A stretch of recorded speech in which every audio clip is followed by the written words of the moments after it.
See? That's why Coldplay is one of my favorite bands. Okay?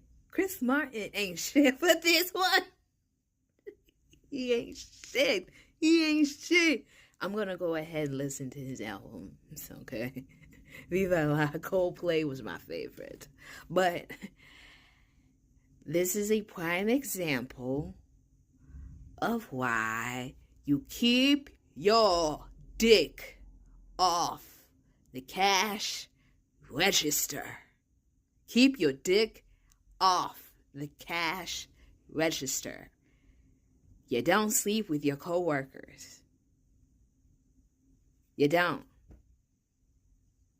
This is business ethics. She's the head of HR.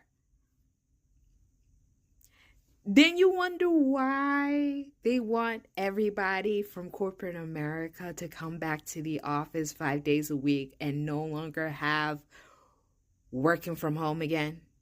Because you got men like this, don't want to come home, don't want to stay home, and force everybody to work 5 days a week inside the office. Because they wanted to continue with the affair. I'm not surprised. This should be taught in business ethics, but I digress. Oh well.